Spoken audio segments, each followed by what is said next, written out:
नमस्कार दोस्तों, मैं नीतू। आज का जो टॉपिक हमारे इस वीडियो का है वो है हमारी होलसेल परचेज। तो टैली के अंदर होलसेल परचेज किस तरीके से रिकॉर्ड की जाती है, बेसिकली आज की क्लास में, आज के टॉपिक में हम यही करने वाले हैं। होप आपको ये वीडियो अच्छा लगेगा, तो इस वीडियो को पूरा पूरा एंड तक जरूर देखें। लीजिए, मैं किसी को ऑर्डर देती हूँ कि मुझे XYZ स्टॉक जो है परचेज करना है। तो मैं पहले ऑर्डर दे रही हूँ। तो जब हम ऑर्डर देते हैं तो हमें उस ऑर्डर को एक जगह पर रिकॉर्ड करना पड़ता है, लिखना पड़ता है। तो उस वाउचर का नाम है परचेज ऑर्डर वाउचर। ये एक इन्वेंट्री वाउचर है जिसमें हम अपने स्टॉक की डिटेल लिखते हैं। तो यहाँ पर आपको अपना पार्टी अकाउंट नेम जो है यहाँ पर मुझे डालना पड़ेगा। ठीक है, मान लीजिए मैंने डाल दिया नया किराना स्टोर। ये हो गए हमारे क्रेडिटर्स। तो अब यहाँ से उठाएंगे सन्ड्री क्रेडिटर्स। ठीक है, सन्ड्री क्रेडिटर्स इसको मैंने कर दिया। अब इसमें एक और चीज है, यहाँ पे एक ऑप्शन एक्टिवेट करना है हमें इस लेजर में, maintenance maintenance bill bye bill. जो फीचर यहाँ पे एक्टिवेटेड नहीं है, तो आप मोर डिटेल ऑप्शन में जाके भी देख सकते हैं। अगर वो ऑप्शन यहाँ पे अवेलेबल होता है तो आप वो भी एक्टिवेट कर सकते हो। अगर वो ऑप्शन अवेलेबल नहीं है तो यहाँ पे कॉन्फ़िगरेशन का एक ऑप्शन आता है, आप कॉन्फ़िगरेशन से जाकर उस डिटेल को एक्टिवेट कर सकते हैं। शो इन एक्टिव पे गए, हम बिल बाय बिल डिटेल्स को हमने यहाँ से यस कर दिया। ठीक है, इसको हमने यस कर दिया और ये देख सकते हैं आप, पे balance bill bye bill detail वाला ऑप्शन यहाँ पे आ चुका है। इस पार्टी का जीएसटी नंबर अवेलेबल है अगर, तो वो जीएसटी नंबर आप यहाँ पे डाल सकते हैं। ठीक है, तो वो हम यहाँ पर कर लेंगे, जीएसटी नंबर जो है डाल देंगे। मान लीजिए इसको कर दिया सेव। पेमेंट मोड, अभी अदर डिटेल्स हमारे पास, जीएसटी नंबर इसका ये था। और यहाँ पे आप डालेंगे परचेज। तो आपने करा परचेज वाउचर। परचेज अकाउंट बनाते हैं तो हमें ये ध्यान रखना है कि purchase account always purchase account में जाएगा, इन्वेंट्री वैल्यू ऑलवेज यस रहेंगी। अब इन्वेंट्री वैल्यू इसलिए यस रहेंगी क्योंकि जब हम परचेज करते हैं, परचेज के वक्त हमारी जो इन्वेंट्री होती है, यानी कि जो हमारा स्टॉक होता है, उसके ऊपर इफेक्ट पड़ता है। इसलिए इस ऑप्शन को हम यहाँ से यस रखेंगे। कुछ लोगों को ये नहीं पता होता है, अगर हम कोई परचेज बिल बना रहे हैं और उस परचेज बिल पे आपको जीएसटी नहीं दिख रहा है, तो उसके पीछे एक रीजन इस ऑप्शन का भी हो सकता है। तो जब भी आप परचेज बिल बनाए और वहां जीएसटी ना आए, तो आप इस ऑप्शन को भी चेक कर सकते हैं कि हमने इन्वेंट्री वैल्यू आर अफेक्टेड को यस किया है या नहीं किया है। इसके अलावा जब आप नीचे आएंगे, ये बोल रहा है जीएसटी की डिटेल, परचेज पर जीएसटी की डिटेल अगर मैं यस कर देती हूँ यहाँ से, तो इसमें क्या होगा, जितनी भी मैं परचेज करूंगी उन सब पे उतना ही जीएसटी रेट एप्लीकेबल हो जाएगा जितना मैं इस फीचर ऑप्शन के अंदर यहाँ डिफाइन करूंगी। तो बेसिकली मैं यहाँ पे इसको डिफाइन नहीं कर रही हूँ, मैं सिंपल इस जीएसटी के ऑप्शन को एप्लीकेबल करके, डिटेल को नो करके एंड टाइप ऑफ सप्लाई को गुड्स करके यहाँ पे सेव कर देती हूँ। ठीक है, अब यहाँ पे स्टॉक आइटम लेना है आपको, क्या किराना स्टोर में जो है आप रख रहे हैं। ठीक है, तो मैंने डाल दिया बासमती राइस। तो मैंने इसका स्टॉक यहाँ पे क्रिएट कर दिया। यूनिट एप्लीकेबल है तो आपको क्रिएट करना पड़ेगा। अब राइस की जो कैटेगरी होगी हमारी, ठीक है, तो वो हमारी यहाँ केजीज में यहाँ पर डाल देंगे, भले ही है। तो अब यहाँ पे क्या बताना है, 1 kg, केजीज क्विंटल। तो इसमें हम क्या करेंगे, मान लीजिए 1 quintal is equals to 100 kg, यानी कि 100 किलो में 1 क्विंटल जो है बन के चलता है। तो इसका ये ऑल्टरनेट यूनिट होगा।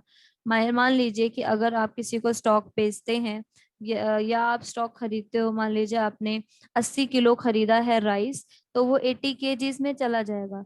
लेकिन अगर आप मान लीजिए कि आपने 100 केजीज राइस खरीदा है, तो वो 100 KGs is equals to 1 quintal में कन्वर्ट होने वाला है, यहाँ पर कन्वर्ट हो जाएगा ऑटोमेटिकली। बासमती का जीएसटी कोड आ रहा है तो इसको यस करेंगे। बासमती का डिस्क्रिप्शन आप यहाँ पे डाल सकते हैं, बासमती राइस जो भी डिस्क्रिप्शन है, इसका HSN नंबर भी डालेंगे यहाँ पर। एंड यहाँ पे लेंगे हम टैक्सेबिलिटी में टैक्सेबल, 18% इस पे टैक्स जो है हम लगाएंगे। तो ये हो गया हमारा जीएसटी की डिटेल इसकी। ऑर्डर डेट, अब यहाँ पे हम परचेज का ऑर्डर बना रहे हैं, तो परचेज के ऑर्डर के वक्त ऑर्डर का नंबर भी मांगेगा। तो मैंने डाल दिया ORD 001, ये हमारा ऑर्डर नंबर है, ये ऑर्डर की डेट है। अब ये पूछ रहा है क्वांटिटी कितना बासमती राइस आप मंगा रहे हो, तो मैंने 20 केजीज, या मान लीजिए मैं यहाँ पर 120 केजीज ले रही हूँ, तो मैंने डाल दिया 120 केजीज। तो आप नीचे देख सकते हैं 1.20 क्विंटल यहाँ पर जो है इसका जो रेट है वो यहाँ पर आ रहा है। अब मैं रेट नहीं डालूंगी क्योंकि मैं सिर्फ ऑर्डर दे रही हूँ, मुझे नहीं पता अभी कितने रुपए का वो एक एक क्विंटल या एक जो भी स्टॉक है मेरा वो कितने रुपए किलो जो है कंसीडर किया जाएगा, क्योंकि मैं ऑर्डर दे रही हूँ, मैं सेल नहीं कर रही हूँ जो मुझे पता होगा कि क्या रेट है इसका। मैं ऑर्डर दे रही हूँ, मुझे नहीं पता, जब मेरे पास बिल आएगा परचेज का तब मुझे पता चलेगा कि ये स्टॉक कितने रुपए के हिसाब से है। एंड इसके बाद अगर कोई और भी स्टॉक आइटम है आपका तो वो भी आप यहाँ से ले सकते हो। तो दूसरा स्टॉक आइटम हम यहाँ पे बनाएंगे शुगर। शुगर का जो भी डिटेल है आप वो यहाँ से डाल सकते हैं। मान लीजिए मैंने केजीस ले लिया, क्विंटल ले लिया, उसका ऑल्टरनेट यूनिट, और एक क्विंटल में 100 किलो मैंने यहाँ पे शुगर जो है दिखा दिया है। जीएसटी रेट एप्लीकेबल करने के बाद आपको जीएसटी का जो रेट है वो यहाँ पे 5% डाल दिया है मैंने और इसको कर दिया है सेव। तो ये हमारा दूसरा स्टॉक आइटम हो गया। अब यहाँ पे भी इसका ऑर्डर नंबर मांग रहा है तो मैंने इसका ऑर्डर नंबर भी सेम, क्योंकि एक ही ऑर्डर पे दोनों स्टॉक आइटम को हम जो है ऑर्डर कर रहे हैं। तो यहाँ पे मैंने डाल दिया, मान लीजिए 80 किलो चीनी हम मंगा रहे हैं, या 200 केजीज हम चीनी मंगा रहे हैं। तो 200 केजीज इसका मतलब क्या होगा, 200 KGs is equals to 2 quintal, क्योंकि एक क्विंटल के अंदर हमने 100 किलो लिया था। इसी तरीके से 200 किलो का मतलब हो गया 2 क्विंटल। ठीक है, रेट वगैरह हमें कुछ भी यहाँ पे नहीं डालना। अब इसको मैंने इसी तरीके से कर दिया है सेव। टोटल आप देख पा रहे हैं 320 किलो, ये दोनों राइस एंड हमारा जो शुगर है दोनों मिलाकर इसका जो क्वांटिटी है जो बन रहा है। अब यहाँ एक प्रॉब्लम हमने फेस करी, जो कि प्रॉब्लम हमारे साथ ऑलवेज आएगी जब भी हम इस वाउचर ऑर्डर वाउचर को यहाँ पे सेव करेंगे। और वो ऑर्डर जो डिटेल है जो हमें प्रॉब्लम में डालेगी वो हमारी होगी no voucher, no entry in voucher. ये ऑप्शन हमारा तब आता है जब हम कोई परचेज ऑर्डर बना रहे हैं या कोई ऐसा वाउचर रिकॉर्ड कर रहे हैं जिसके अंदर हमने कोई भी वैल्यू ऑफ स्टॉक आइटम नहीं डाली है, तब हमारे पास यहाँ पर ये प्रॉब्लम। वाउचर बना रहे हैं और वाउचर बनाते वक्त आपका वाउचर सेव नहीं होता है, इस तरीके का एरर आपको देता है जिसमें नो एंट्री इन वाउचर बोल रहा है, तो उस वक्त आपको एक फीचर जो है एक्टिवेट करना पड़ेगा। ठीक है, तो इसके लिए आप डायरेक्टली यहीं से गो टू में जा सकते हैं और गो टू के अंदर आपको कुछ ऑप्शंस मिलेंगे, वो ऑप्शंस पे आपको वहां जाना है। ठीक है, तो ऑल मास्टर्स पे मैं गई, यहाँ से आपको वाउचर टाइप मिलेगा और वाउचर टाइप में आपको अपना परचेज ऑर्डर वाउचर ओपन करना है। एंड परचेज ऑर्डर वाउचर के अंदर यहाँ नीचे आपको एक ऑप्शन मिलेगा जो मैं आपको हाईलाइट करके दिखा देती हूँ कि इस ऑप्शन को आपको ध्यान रखना है, जीरो वैल्यू ट्रांजेक्शन। इस जीरो वैल्यू ट्रांजेक्शन ऑप्शन को आपको एक्टिवेट करना है। अगर हमने इस जीरो वैल्यू ट्रांजेक्शन ऑप्शन को एक्टिवेट कर दिया तो हमारा जो ऑप्शन है, जो वाउचर है जो कि सेव नहीं हो रहा है, तो वो वाउचर हमारा सेव हो जाएगा इजीली। तो अब हम इससे बाहर आ जाते हैं और हमारा वाउचर ऑलरेडी खुला है। अब अगर मैं कंट्रोल ए करती हूँ तो कंट्रोल ए करते ही आपका वाउचर सेव हो गया। मैं पेज अप करके आपको दिखा देती हूँ। तो ये हो गया हमारा परचेज ऑर्डर वाउचर सेव। अब परचेज ऑर्डर देने के बाद जब हम ऑर्डर दे देते हैं उसके बाद जो अगला स्टेप होता है, स्टेप नंबर 2, वो हमारा होता है रिसिप्ट। यानी कि अब आप रिसीव करोगे सामान को। तो दो चीजें होती हैं यहाँ पर, एक होता है रिसिप्ट वाउचर। यहाँ पे दो चीजें आती है, कभी भी कंफ्यूज नहीं होना है। इन दोनों में क्या फर्क होता है वो मैं आपको बता देती हूँ। जब हम कोई अमाउंट रिसीव करते हैं, जब हम किसी बिल के अगेंस्ट पैसा रिसीव करते हैं, चाहे वो चेक में हो चाहे वो कैश में हो, तो हम रिसिप्ट वाउचर बनाते हैं। लेकिन अगर जब आप इन्वेंट्री यानी कि जो आपने ऑर्डर दिया था उस ऑर्डर को रिसीव करते हो, तो उस वक्त जो वाउचर बनता है वो हमारा रिसिप्ट नोट वाउचर होता है। तो बेसिकली अब आप क्या करने वाले हैं, तो आप रिसिप्ट नोट वाउचर जो है बनाने वाले। तो अब रिसिप्ट नोट वाउचर के लिए हमें वाउचर्स में जाना पड़ेगा और रिसिप्ट नोट वाउचर को जो है ओपन करना पड़ेगा। अदर वाउचर ऑप्शन में जाएंगे और आपको यहाँ से रिसिप्ट नोट वाउचर जो है मिल जाएगा, या इसके लिए आप ऑल्ट F9 भी बटन प्रेस कर सकते हैं। तो ये आ गया आपका रिसिप्ट नोट वाउचर। अब ये आपसे पूछा रेफरेंस नंबर, तो आपको याद होगा जब हमने ऑर्डर बनाया था तो मैंने ऑर्डर नंबर दिया था ORD001। तो ORD001 ये मैं इसमें थोड़ा सा चेंज करने वाली हूँ और रेफरेंस नंबर बनाने के लिए ORD REF/001, ये हमारा रेफरेंस नंबर हो गया। तो इसमें आप डेट भी मेंशन कर देंगे, किस डेट का आपका ऑर्डर है, रिसिप्ट नोट है, आप किस डेट पे सामान को रिसीव कर रहे हैं वो आप यहाँ पे दे सकते हैं। तो मैं इसको ऐसे छोड़ रही हूँ। और यहाँ से पार्टी अकाउंट नेम सेलेक्ट करना है। जैसे ही आप अपना पार्टी अकाउंट नेम यानी कि उस पार्टी को सिलेक्ट करेंगे जिनको आपने ऑर्डर प्लेस किया था, यानी कि परचेज ऑर्डर किया था आपने, उनका नाम सेलेक्ट करते ही लिस्ट ऑफ ऑर्डर्स आएगी और यहाँ से मल्टीपल लिस्ट ऑफ ऑर्डर्स होंगे। तो नया किराना स्टोर को जितने भी आपने ऑर्डर, आप देख पा रहे हैं यहाँ पे नया किराना स्टोर है पार्टी हमारी, इनको आप जितने भी ऑर्डर्स आपने दिए हैं वो ऑर्डर्स की लिस्ट यहाँ पे आपको दिख जाएगी। एंड आपको रिसिप्ट नोट में उसी ऑर्डर को पिक करना है जिस ऑर्डर का सामान आप रिसीव कर रहे हैं।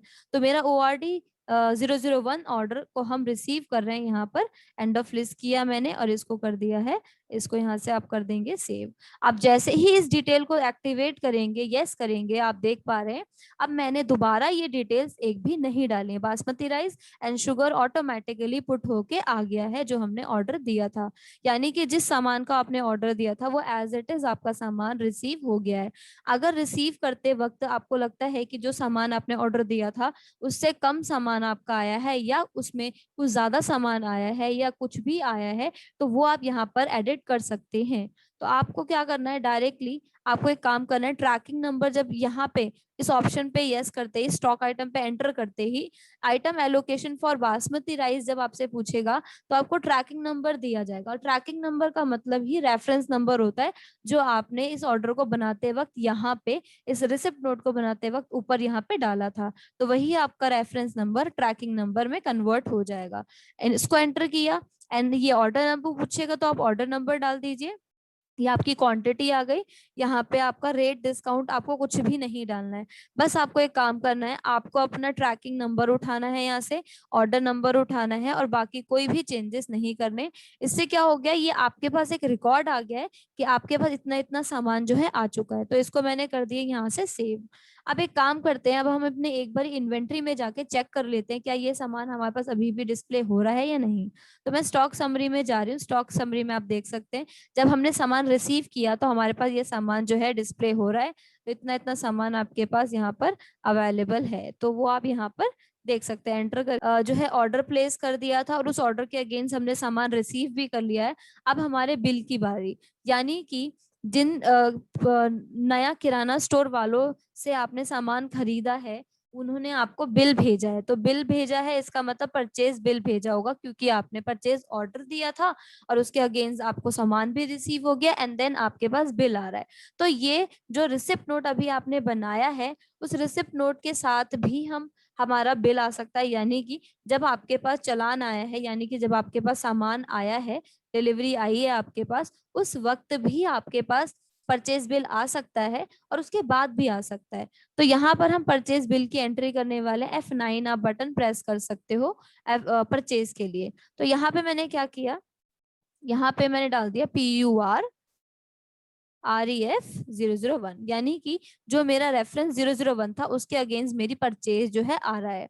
ठीक है, अब यहाँ पे नया किराना स्टोर मैंने यहाँ से पिक कर लिया। अब आप देख पा रहे हैं पहले हमें जब हमने रिसिप्ट नोट बनाया था उस वक्त यहाँ पे लिस्ट ऑफ ऑर्डर्स आ रहा था, क्योंकि उस ऑर्डर के अगेंस्ट ही सामान हम रिसीव करते हैं। एंड परचेज बिल बनाते वक्त, यानी कि परचेज को रिकॉर्ड करते वक्त हमारे पास लिस्ट ऑफ ट्रैकिंग नंबर्स आ रहे हैं। यानी कि जब हमारे पास सामान रिसीव हो जाता है उसी के अगेंस्ट, यानी कि चालान के अगेंस्ट हमारे पास बिल आता है। तो आप ये वाला ऑर्डर यहाँ से डायरेक्टली चालान नंबर उठा लेंगे एंड यहाँ से कर देंगे इसको। आप इसके अलावा कोई भी डिटेल आपकी अवेलेबल है, डॉक्यूमेंट की कोई डिटेल अवेलेबल है तो डॉक्यूमेंट की डिटेल, डिस्पैच कैसे हुआ है सामान, डेस्टिनेशन क्या था आपका, career agent, career agent name आपका है, बिल ऑफ लीडिंग या मोटर व्हीकल नंबर, ये सब कुछ आप डाल सकते हैं यहाँ पर जो भी आपके पास अवेलेबल है।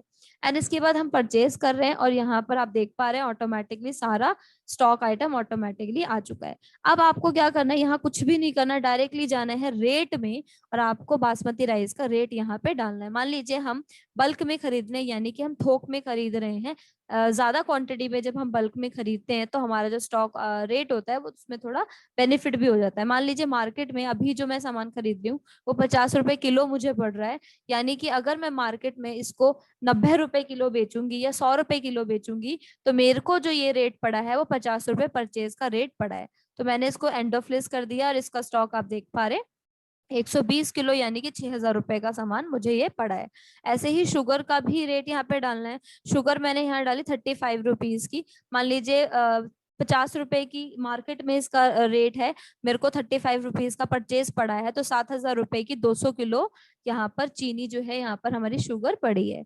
अब इसके साथ साथ आपको अगर जीएसटी भी शो करना है, यहाँ पे जो ये डिटेल आप देख रहे हैं जहाँ आपको एंड ऑफ लिस्ट का विंडो ऑप्शन आता है, इसी जगह पर हम जीएसटी के लेजर्स को भी क्रिएट करेंगे। तो ये है मेरा सीजीएसटी लेजर। इसके साथ साथ हम सीजीएसटी एंड एसजीएसटी कैसे बनाते हैं वो भी मैं आपको बता देती हूँ। तो ये हमारा सेंट्रल टैक्स था, देख सकते हैं आप आ चुका है। और इसके बाद हम बनाएंगे SGST. SGST under GST state tax, इसको कर दिया मैंने सेव। ठीक है। और अगर हाँ एक चीज और मैं यहाँ पे बताना चाहूंगी कि जब आप जीएसटी के लेजर्स बनाते हैं उस वक्त ध्यान रखना है आपको परसेंटेज ऑफ कैलकुलेशन यहाँ रेट नहीं डालना है, क्योंकि यहाँ हम रेट को मेंशन नहीं कर रहे हैं। हमने जब जीएसटी के फीचर एक्टिवेट किए थे उसी वक्त हमने यहाँ पर जीएसटी जो है एप्लीकेबल कर दिया था, जब हमने बासमती राइस एंड शुगर का स्टॉक आइटम जो है क्रिएट किया था। अब ये तो हमने जीएसटी कर दिया है, अब ये भी मुझे चेक करके देखना पड़ेगा कि बासमती राइस एंड शुगर में कितना जीएसटी जो है यहाँ पर लगा है। ठीक है। तो उसके लिए आप मोर डिटेल ऑप्शन में जाइए, यहाँ पे जीएसटी का ऑप्शन आएगा। इस जीएसटी के ऑप्शन पे, जीएसटी एनालिसिस के ऑप्शन पे यस करो और टैब 1 प्रेस करेंगे। आप देख पा रहे हैं बासमती राइस पे 18% जीएसटी, 99 सीजीएसटी और एस, एंड शुगर के ऊपर 5% जीएसटी, यानी कि central tax 2.5% and state tax 2.5% लग चुका है। तो इस वाउचर को अभी हम सेव कर देते हैं। सबसे पहले फटाफट से समरी दे देती हूँ। सबसे पहले हमने परचेज का ऑर्डर प्लेस किया नया किराना स्टोर पार्टी के अगेंस्ट। फिर जब नया किराना स्टोर की तरफ से हमारे पास सामान आया तो हमने उस सामान को रिसिप्ट नोट वाउचर के अंदर रिकॉर्ड किया, एंड रिसिप्ट नोट वाउचर के अंदर रिकॉर्ड करने के बाद हमारा सामान जो भी हमारी डिलीवरी आई है उसके बाद हमारे पास नया किराना स्टोर की तरफ से बिल आया है, वो भी परचेज का बिल। तो परचेज के बिल की एंट्री हमने इस तरीके से करी जिसमें हमने जीएसटी के साथ इसको बनाया है। तो अब हम इसको सेव कर चुके हैं। इसको अब एक बार बाहर आएंगे और इसकी रिपोर्ट्स चेक करेंगे। समरी में जाइए तो आप स्टॉक समरी में देख सकते हैं, यहाँ पे आपका स्टॉक आइटम जो है अवेलेबल है, आपको यहाँ पर जो है चीजें जो है नजर आ रही है। एंड डिस्प्ले मोर रिपोर्ट्स में अगर आप जाएंगे यहाँ पे आपको मिलेगा इन्वेंट्री बुक्स। इन्वेंट्री बुक्स के अंदर गोडाउन वाइज भी आप सामान देख सकते हैं, स्टॉक आइटम के अकॉर्डिंग भी आप अपना सामान देख सकते हैं। तो यहाँ पे हम स्टॉक आइटम के अगेंस्ट भी, जैसे बासमती राइस का डिटेल चेक करना है तो ये बासमती राइस का है, एंड अगर शुगर का चेक करना है तो ये शुगर की डिटेल आपके पास आ रही है इनवर्ट, क्योंकि अभी हमने सिर्फ परचेज किया है। इस तरीके से आप अपनी सारी की सारी डिटेल जो है चेक कर सकते हैं, एंड इसी तरीके से हम अपना जो भी परचेज ट्रांजैक्शन है हमारी उसको हम पूरा करेंगे। होप आपको ये वीडियो अच्छी लगे। अगर ये वीडियो आपको अच्छी लगती है तो इस वीडियो को लाइक जरूर करें एंड कमेंट करके हमें जरूर बताएं, चैनल के साथ जुड़े रहें। Thanks for watching this video. जय हिंद।